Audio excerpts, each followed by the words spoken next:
In this section, we turn our attention to selectors.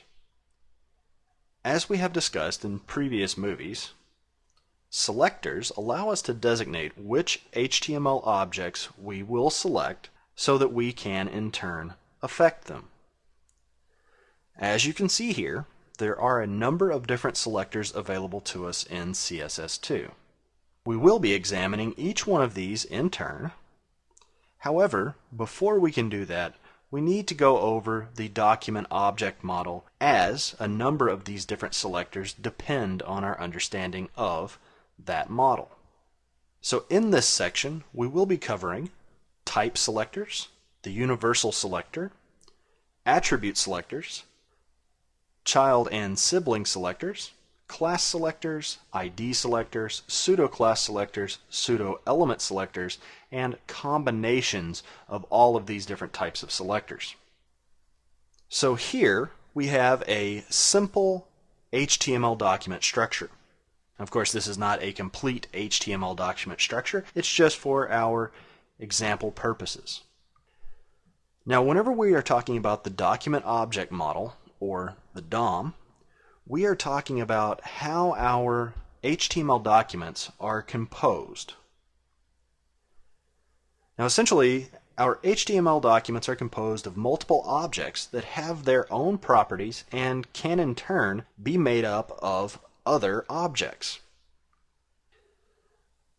So if we take this idea and we kind of illustrate it, we end up having a hierarchy very similar to this, where we have the body at the top, and this is at the top of the hierarchy, and then below that we have the two paragraph tags, and below that we have the A tag and the UL tag.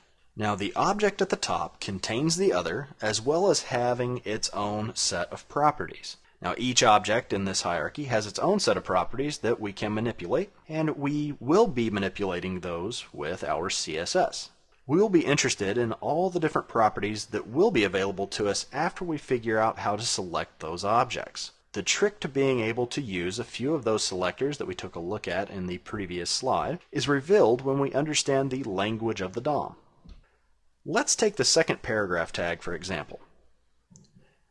One thing to keep in mind with DOM navigation and referencing is that it is relative to the origin point. In this case, we're talking about the second paragraph tag. Because the referencing and navigation is relative, we will sometimes use the same term to describe different objects in the hierarchy. It all depends on where you start. So, what we can say here is that the second paragraph object has a parent object. In this case, that parent object is the body object, or the body tag. And any object that is immediately above the specified object is said to be the parent. So if above the P tag we had a div tag or something else, that div tag would be the parent of that second P tag.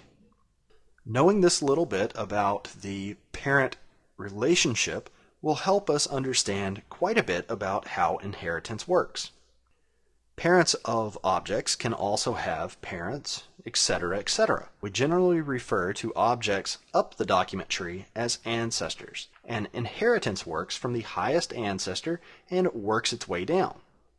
So if we ended up having a style applied to body, it would work its way down the document tree, applying itself to every single object inside of that tag.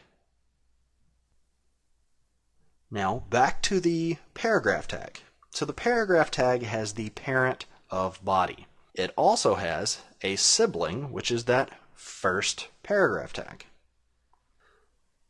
The paragraph tag also has children objects, the unordered list and the A tag. Now, these children of our P tag are also known as the descendants of that object. So whenever we have an object that has multiple children, that object, if we want to target or talk about all of those, we will refer to those as the descendants of that object. So again, to mention the relative referencing, the parent of the A tag is the P tag, while the parent of the body tag is the HTML tag. So depending on where we start the reference determines what we are talking about. Knowing about the document object model not only helps to make some of the selectors a bit clearer in their functioning, but it also helps us think about HTML documents as collections of objects rather than just a collection of tags. Thinking in this way may be of benefit to you if you plan on leveraging the power of JavaScript or other modern scripting or programming languages in the future. For this course, I do have a tendency to swap out the words tag, object, and element, because essentially they are the same thing. So with that information in mind, let's begin our examination of the different selectors available to us.